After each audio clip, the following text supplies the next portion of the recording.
श्री सुखदेव जी ने कहा, ध्यान से सुनना, मनुष्य मन, वाणी और शरीर से जो पाप कर्म करता है उसे अवश्य भोगना पड़ता है।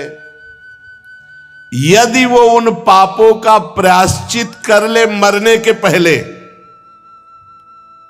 तो उसे उन भयंकर यातनापूर्ण नरकों में नहीं जाना पड़ेगा जो मैंने तुम्हें अभी वर्णन सुनाया। प्रायश्चित कर ले अपने हर पाप का। बड़ी सावधानी से, सजगता के साथ, मृत्यु के पहले ही पहले शीघ्र से शीघ्र पापों की गुरुता और लघुता का विचार करके उनका प्रायश्चित कर डालना चाहिए। जैसे मर्मज्ञ चिकित्सक रोगों का कारण और उनकी लघुता गुरुता जानकर दवा के द्वारा रोगों को नष्ट कर देता है या ऑपरेशन के द्वारा, ऐसे ही प्रायश्चित के द्वारा पापों का नाश कर लेना चाहिए। राजा परीक्षित जी ने पूछा, भगवान, मनुष्य राजदंड, समाज दंड और लौकिक शास्त्रोक्त नरक गमन आदि परलौकिक कष्टों से ये जान करके कि ये पाप है उसको दंड मिलेगा, पाप वासनाओं से विवश होकर बार बार पाप करता है, ऐसी अवस्था में उसके पापों का प्रायश्चित कैसे हो सकता है? एक बार पाप किया वो प्रायश्चित कर ले, ठीक, फिर पाप, फिर पाप, फिर पाप, तो प्रायश्चित कैसे हो सकता है? कैसे संभव हो सकता है कि वो नरक न जाए? क्योंकि प्रायश्चित करके पाप से छुटकारा मिलेगा, फिर पाप करेगा। ऐसी स्थिति में मैं समझता हूं कि जैसे हाथी स्नान कर पुनः धूल डाल लेता है, तो स्नान का मतलब क्या रहा? तो उस प्रायश्चित का मतलब क्या रहा? अगर पुनः मनुष्य पाप करता है तो उसका प्रायश्चित व्यर्थ हो जाता है। बहुत सुंदर विषय है, बहुत सुंदर है। श्री सुखदेव जी कहते हैं, कर्म के द्वारा ही कर्म का निर्बीज नाश नहीं हो सकता। कर्म के द्वारा पाप कर्मों का नाश नहीं हो सकता। अब ये भूल छोड़ दे कोई, वो तुम्हारा कर्म तुम्हें भोगना पड़ेगा।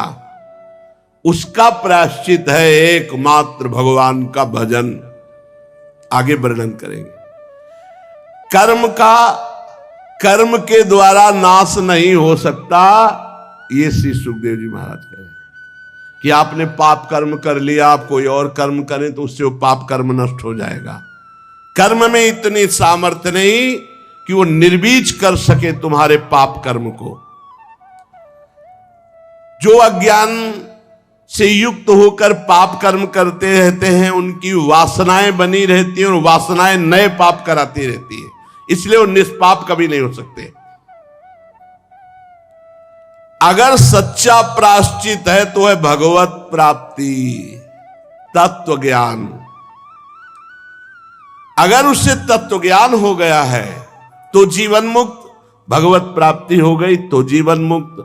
बिना भजन के, भगवत प्राप्ति के बचने का उपाय नहीं है। नाम जप करो, खूब नाम जप। आगे सुनेंगे आप।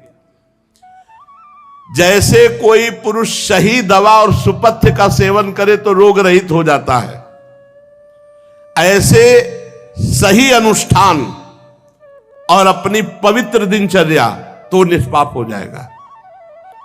जो पुरुष नियमों का पालन करता है और भगवान का भजन करता है तो धीरे धीरे उसकी पाप वासनाएं, जैसे कई लोग कहते हैं भजन करने पर मन जलता है, तो मनई से तो पाप हुए, मनई प्रेरणा करी, मनई संकल्प बनाए, मनई में वासना है, तो भजन मन को जलाकर निर्वासनिक करता है। जो नियम पूर्वक भजन करता है, संयम पूर्वक आचरण करता है, वो धीरे धीरे उसके पाप भस्म होते हैं और वो कल्याणप्रद भगवत प्राप्ति या तत्व ज्ञान में समर्थ हो जाता है।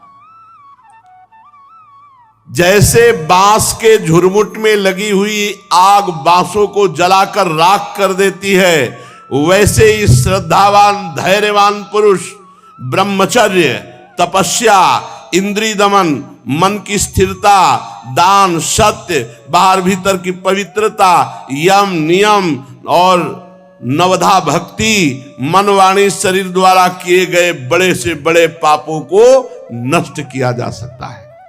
ब्रह्मचर्य, इंद्रिय दमन, मन की स्थिरता, नवधा भक्ति, ये विविध प्रकार के साधन हैं जिनसे हम पापों को नष्ट कर सकते हैं। भगवान की शरण में ये बिल्कुल अलग साधन है, ये बिल्कुल पक्का साधन और अलग साधन है। केचित केवलया भक्त्या वासुदेव परायणा अघम धुनवंती कार्चनेन निहारमियु भास्करा।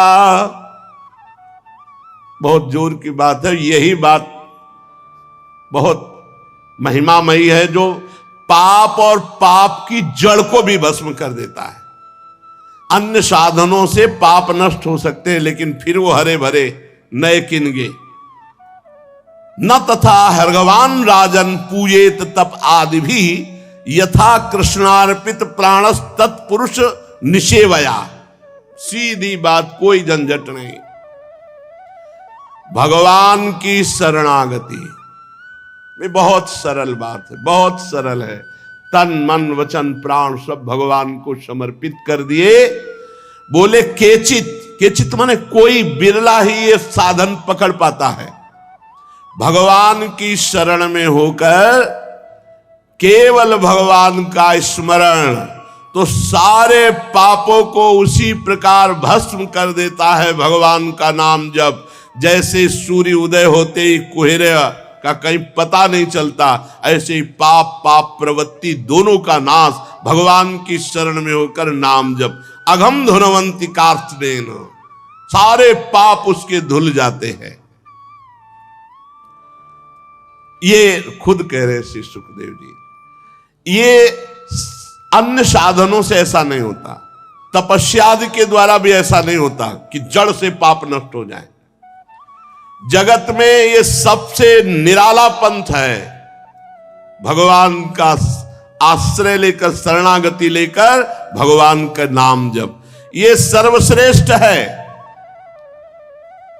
सध्री चीनो है हम लोके पंथा क्षेमो कुतो भयः सुशीला साधवो यत्र नारायण परायणा प्रायश्चित्तानि चीर्णानि नारायण परांगमुखम न निष्पुनन्ति राजेन्द्र सुरा कुंभमिवापगा। ये सबसे निराला मार्ग है, भगवान की शरण में होकर भगवान का नाम जप करना। ये भय रहित, कल्याण स्वरूप, संशय रहित, इसी पर भगवत परायण सुशील साधु जन चलते हैं। अन्य साधनों से निष्पाप नहीं हुआ जा सकता।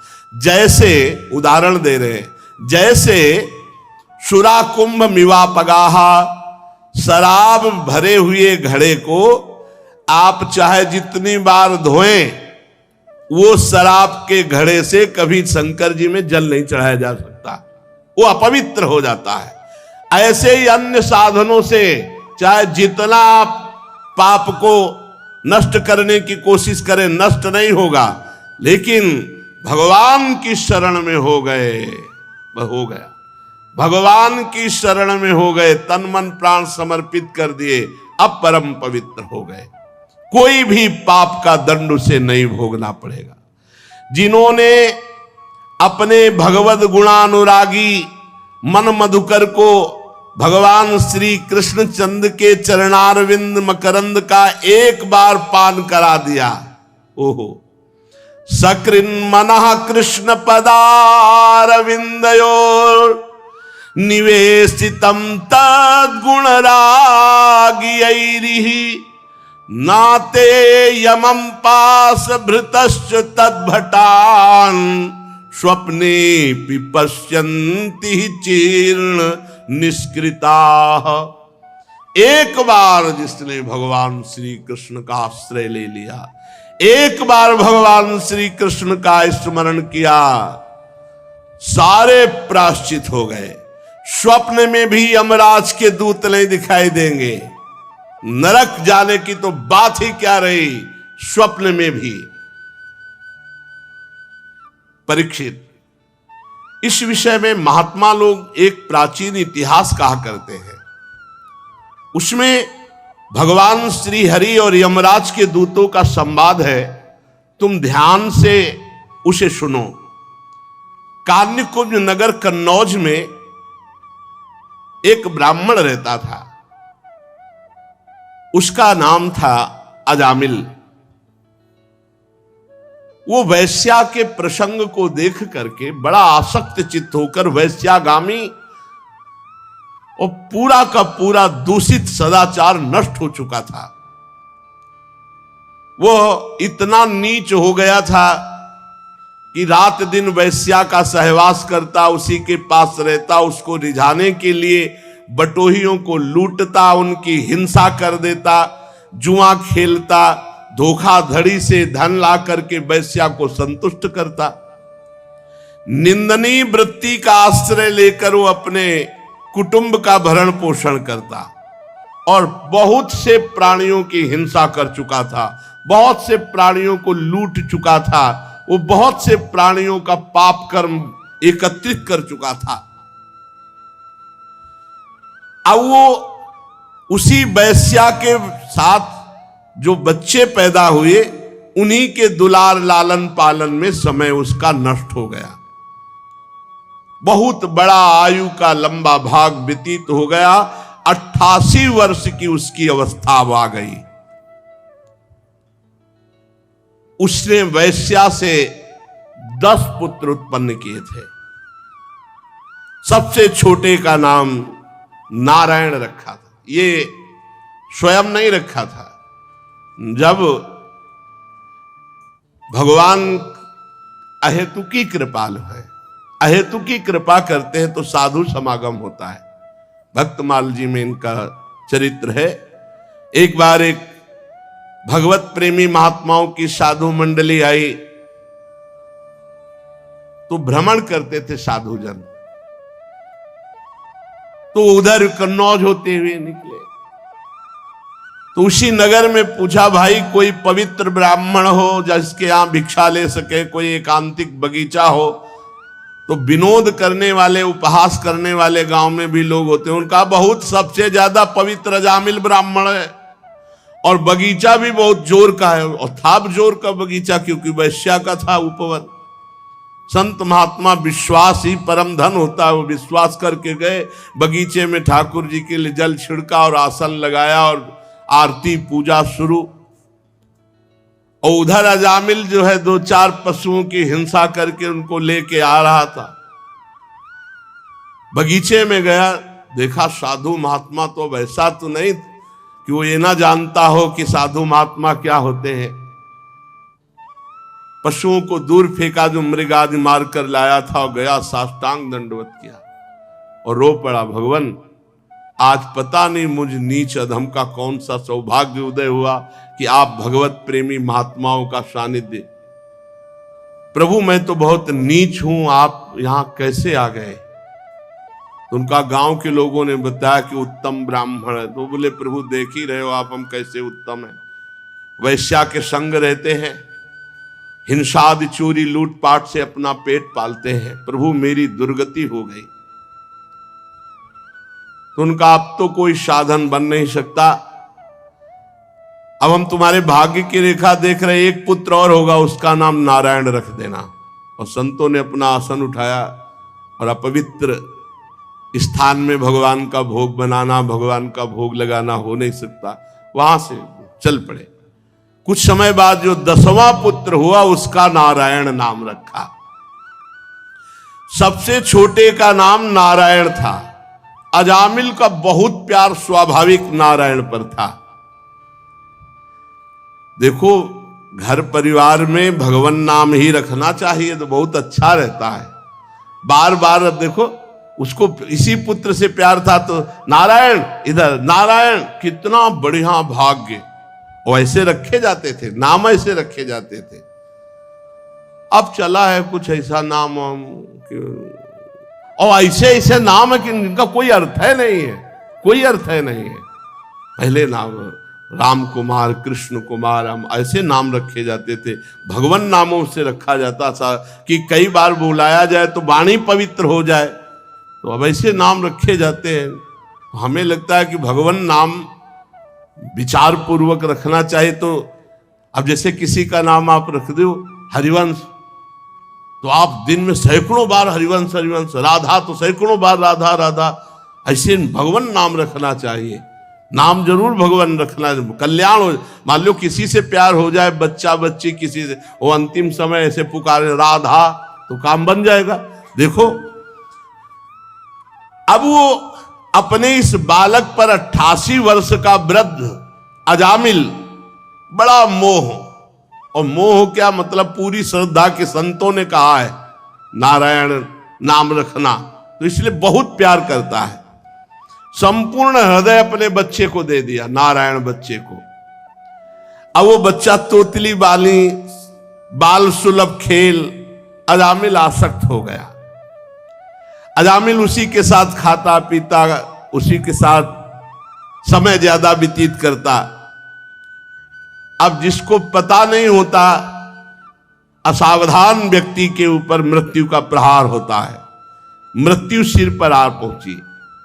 मूर्ख और बूढ़ा अजामिल, मृत्यु का समय जब आया तो थोड़ी दूर पर बालक खेल रहा था, बोलने की हिम्मत थी तो एक आवाज बोली नारायण, अपने बच्चे को बुलाया।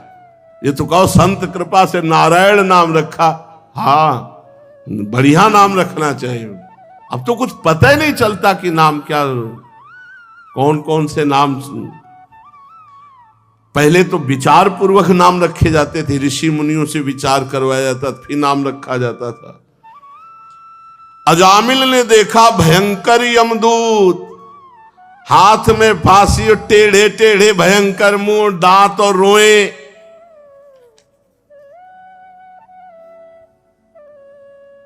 सोच लघु शंका देख के निकल जाती, देख के ऐसे है यमदूत, ऐसे थोड़ी यमदूत है। देख के लघु शंका सोच छूट जाती है मरने वाले की।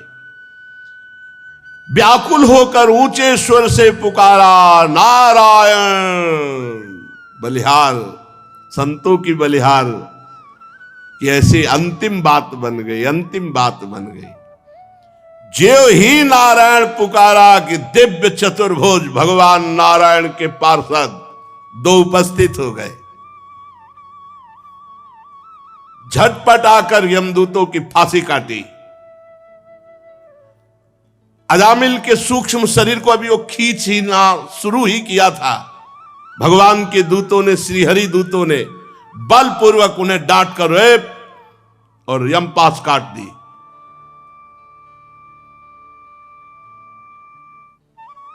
यमदूतों ने कहा भगवान यमराज के इस धर्म विधान का निषेध करने वाले तुम कौन हो सकते हो? भगवान धर्मराज की आज्ञा का उल्लंघन कर दे, त्रिभुवन में ऐसा कोई नहीं। कौन हो आप? किसके दूत हो? कहां से आए हो? तुम क्यों रोक रहे हो इस महापापी को नरक ले जाने से? देखने में तो तुम देवता जैसे सिद्ध श्रेष्ठ दिखाई दे रहे हो। हम देख रहे हैं कि तुम्हारे कमल के समान नेत्र हैं, तुम पीले पीले रेशमी वस्त्र धारण किए, सिर पर मुकुट, कानों में कुंडल, गले में कमल हार, सबकी नवीन अवस्था, चार चार भुजाएं, सभी के कर कमलों में धनुष, तरकस, तलवार, गदा, शंख, चक्र, कमल आदि सुशोभित। तुम लोगों की अंग कांति से दिशाओं का अंधकार दूर हो रहा है। हम धर्मराज के सेवक हैं, हमें तुम लोग क्यों रोक रहे हो? यमदूतों ने जब इस प्रकार कहा तो भगवान श्री हरि के आज्ञाकारी पार्षदों ने हंसकर मेघ के समान गंभीर वाणी में उनसे कहा, यमदूतों, यदि तुम सचमुच धर्मराज के आज्ञाकारी हो तो बताओ धर्म का लक्षण क्या है? तुम यदि धर्मराज के दूत हो तो धर्म का लक्षण क्या है? धर्म का तत्व क्या है? दंड किस प्रकार दिया जाता है, दंड का पात्र कौन है, मनुष्यों में सभी पापाचारी दंडनीय है या उनमें से कुछ। यमदूतों ने कहा, आपने पूछा धर्म का लक्षण क्या है, तो वेद जिन कर्मों का विधान करते हैं उन्हें धर्म कहते हैं, और वेद जिसे रोकते निषेध करते हैं उसे अधर्म कहते हैं। और वेद स्वयं भगवान का स्वरूप है, भगवान की श्वास प्रश्वास से वेदों का प्रादुर्भाव हुआ है। जगत के रजोगुण, सतोगुण, तमोगुण, इन तीनों से सभी प्राणी पदार्थ ओतप्रोत हैं। सभी की मनोवृत्तियां तीनों गुणों में रहती हैं, सतोगुण, रजोगुण, तमोगुण। तीनों गुणों से कर्म होते हैं, उसके अनुरूप उनका विभाजन होता है। सूर्य, अग्नि, आकाश, वायु, इंद्रियां, चंद्रमा, संध्या, रात, दिन, दिशाएं, जल, पृथ्वी, काल, धर्म, ये गवाही होते हैं। रात दिन में सतोगुण, रजोगुण, तमोगुण से जो भी कर्म होते हैं उन कर्मों के ये गवाही होते हैं। सूर्य, अग्नि, आकाश, वायु, इंद्रियां, चंद्रमा, संध्या, रात, दिन, दिशाएं, जल, पृथ्वी, काल और धर्म, ये गवाही होते हैं। एक एक सेकंड के कर्म का हिसाब है। इनके द्वारा पता चल जाता है कि ये धर्मात्मा है या अधर्म है, और फिर दंड के पात्र का निर्णय होता है। पाप कर्म करने वाले सभी मनुष्य अपने अपने पाप कर्म का दंड जरूर भोगते हैं। निष्पाप पुरुषों, जो प्राणी कर्म करता है, गुणों से संबंध होता है, उसे सारे पापों का कर्म भोगना पड़ता है, जो उसका दंड भोगना पड़ता है। कोई भी देहवान ऐसा नहीं जो पाप ना करे या पुण्य ना करे, और जो पाप पुण्य करेगा उसे भोगना पड़ेगा, अवश्य में भोक्तव्यम। इस श्लोक में जो मनुष्य जिस प्रकार का जितना अधर्म या धर्म करता है, परलोक में उसका उतना वैसा ही फल भोगना पड़ता है। हे देव शिरोमणियों, सतोगुण, रजोगुण और तमोगुण, तीनों गुणों के भेद के कारण इस लोक में तीन प्रकार के प्राणी देखे जाते हैं: पुण्यात्मा, पापात्मा और पुण्य पाप दोनों से युक्त। उसका परिणाम होता है पुण्यात्मा सुखी, पापात्मा दुखी, और पुण्य पाप मिश्रित सुख और दुख दोनों से युक्त होता है। वर्तमान समय में किए गया आचरण भविष्य का परिणाम दिखा देता है। वर्तमान में किया गया आचरण क्या भविष्य में इसकी दुर्गति होगी कि सदगति होगी। वर्तमान में जन्म जो हुआ, पाप और पुण्य जैसे भी किए गए, तो भविष्य में उसको दंड भोगना ही पड़ता है। हम स्वामी अजन्मा भगवान सर्वज्ञ यमराज के दूत हैं। हमारे स्वामी सबके अंतःकरणों में विराजमान है, किसी को कुछ बताने की जरूरत नहीं है। जो मन से सबको देख लेते हैं और उसी के अनुसार वो दंड देते हैं, इसमें किसी को बताने की जरूरत नहीं। यमराज स्वयं सबके हृदय में विराजमान है। जैसे सोया हुआ ज्ञानी पुरुष स्वप्न के समय प्रतीत हो रहे कल्पित शरीर को अपना वास्तविक शरीर मानता है, सोए हुए अथवा जागने वाले शरीर को भूल जाता है, वैसे ही जीव पूर्व जन्मों की याद भुलाकर इस शरीर में वर्तमान में जो भी कर्म करता है उसको दंड भोगना पड़ता है। सिद्ध पुरुषों, जीव शरीर से 5 कर्मेंद्रियों से लेना देना, चलना फिरना आदि काम करता है, और 5 ज्ञानेंद्रियों से रूप रस आदि 5 विषयों का भोग करता है। 16वें मन के साथ 17वां स्वयं मिलकर अकेले ही मन, ज्ञानेंद्री और कर्मेंद्री, इन तीनों से विषयों को भोगता है और उसे दंड भोगना पड़ता है। जीव का 16 कला और 3 गुणों वाला ये सूक्ष्म शरीर बार बार जन्म, बार बार मरण यही भोगता है। बार बार हर्ष, बार बार शोक, भय, पीड़ा, जन्म, मृत्यु ये भोगना पड़ता है।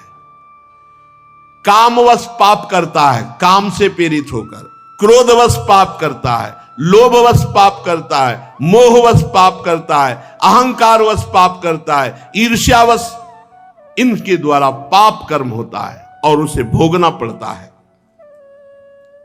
जैसे रेशम का कीड़ा अपने ही जाल में फंस करके मारा जाता है, वो अगर रेशम का जाल ना निकाले तो ना मारा जाए, ऐसे ही कर्म के जाल में फंस करके ये मनुष्य मरता है, ये मोह का शिकार बनता है। कोई शरीरधारी जीव एक क्षण भी कर्म किए बिना नहीं रह सकता। प्रत्येक प्राणी से स्वाभाविक माया विवश करके कर्म कराती है। जीव को पूर्व जन्मों के पाप पुण्य संस्कारों के अनुसार ये शरीर प्राप्त होता है, स्थूल शरीर, सूक्ष्म शरीर। उसी के अनुसार उसकी वासनाएं होती हैं, उसी के अनुसार उसकी क्रियाएं होती हैं और उसी के अनुसार उसको भोगना होता है। देव शिरोमणियों, आप जानते हो अजामिल बड़ा पापी है वर्तमान में। पहले ये शास्त्रज्ञ था, शील सदाचार सद्गुण संपन्न था, ये ब्रह्मचर्य का पालन कर रहा था, इंद्रियों को शासन में ले रहा था, पवित्र था। इसने गुरु अग्नि अतिथि वृद्ध पुरुषों की उपासना की थी, समस्त प्राणियों का उपकार चाहता था। पर एक दिन ये अपने ब्राह्मण पिता के आदेशानुसार वन में गया और वहां से फल फूल समिधा कुश लेकर लौट रहा था। लौटते समय देखा कि एक भ्रष्ट वैश्या किसी कामी पुरुष से निर्लज्जता पूर्वक विहार कर रहा है। वैश्या ने भी शराब पी रखी थी, वो भी मतवाली हो रही थी। पुरुष के साथ ऐसे देख करके अजामिल का मन चंचल हो गया। अब ये लाख उपाय किया अपने मन को संभालने का, लेकिन ये काम के वशीभूत हो गया। यद्यपि बहुत धैर्य और ज्ञान का प्रयोग किया, पर काम वेग से विचलित होकर मन को ना रोककर ये पूरी शक्ति से वैश्या को रिझाने में लग गया। वैश्या को निमित्त बनाकर काम पिशाच ने इस अजामिल का नाश कर दिया। अब ये शास्त्र संबंधी सारी पवित्रता और चेष्टा मर्यादा छोड़कर वैश्या को रिझाने में लग गया। वैश्या के साथ सहवास और अपने घर की सारी संपत्ति वैश्या को दे दी। ये धर्म भ्रष्ट हो गया और वैश्या के ही पास रहने लगा। अब सुंदर सुंदर वस्त्र आभूषण आदि से वैश्या को प्रसन्न करना, धीरे धीरे धीरे धीरे चोरी, हिंसा, जुआ, शराब सब आ गए दोष। स्वच्छंद चारणी कुल्टा वैश्या के अधीन होकर के इसने साफ शास्त्र विरुद्ध आचरण किए। इस पापी ने शास्त्र आज्ञा का उल्लंघन किया, स्वच्छंद पापाचरण किया, ये शास्त्र निंदित कार्य किए। ये वैश्या के मल समान शरीर और अन्न से पला, इसलिए अब हम इसे ले जाएंगे और नरक में यंत्रणा देकर इसको पवित्र करेंगे। हम इस पापी को दंड पानी भगवान यमराज के पास ले जाएंगे, वहां जाकर ये दंड भोगेगा, तब पवित्र होगा। ये सुनकर भगवान के पार्षदों ने हंस दिया और कहा, यमदूतों, बड़े आश्चर्य की बात है कि तुम धर्मराज के दूत हो और पूर्ण धर्म का तुम्हें ज्ञान नहीं। तुम एक निरपराध को दंड दे रहे हो। भला निरपराध को दंड कैसे दिया जा सकता है? जिस समय इसने अपने अंतिम समय अपने पुत्र के बहाने बुलाया नारायण, उसी समय इसके सारे पाप नष्ट हो गए। ये बात समझ लो, कोई भी तपस्या इतनी पवित्र नहीं कि सारे पाप नष्ट कर सके। यदि गोविंदेति चुक्रोशी कृष्णा माम दूरवासिनम ऋण में तत्प्रबद्धम में हृदयान्नापसर्पति। गोविंद गोविंद, चाहे जितनी दूर से गोविंद गोविंद, हरि हरि, कृष्ण कृष्ण, सब पाप नष्ट हो गए, भगवान ऋणी हो जाते हैं। साधारण धर्म का ज्ञान तुमने वर्णन किया, साधारण धर्म का ज्ञान तुम्हें नहीं है। यह विश्वासघात होगा इसके साथ यदि मैं तुम्हें ले जाने दूं। यमदूतों, एक जन्म का नहीं, बस यही सब शास्त्रों की कृपा से बात आई, तभी हमारे हर प्रश्न का उत्तर नाम होता है, हर प्रश्न का उत्तर। अयम ही कृत निर्वेशो जन्म कोट्यं हंसमामपि यद व्याजहार विवशो नाम स्वस्तयनम हरे। इसने मेरे हरि का नाम जब उच्चारण किया तो इस जन्म के नहीं, करोड़ करोड़ जन्मों के पापों का प्रायश्चित हो गया। अब ये भगवान के परम पद को प्राप्त होगा, 1 रुपया नहीं लगता। तुम स्नान किए हो कि नहीं किए हो ये भी प्रश्न नहीं है। अपवित्र पवित्रो वा सर्वावस्थांगतो विवाह यह स्मरेत पुंडरीकाक्षम सवायाभ्यंतरा शुचि। हरि हरि कृष्ण कृष्ण राधा राधा राधा हो गया, सब पापों का प्रायश्चित हो गया।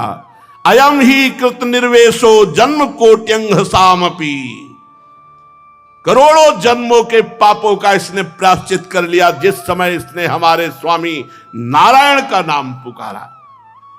एते नैव भृगोनोष्य कृतम स्याद घनिष्कृतम यदा नारायणायेति जगाद चतुरक्षरम।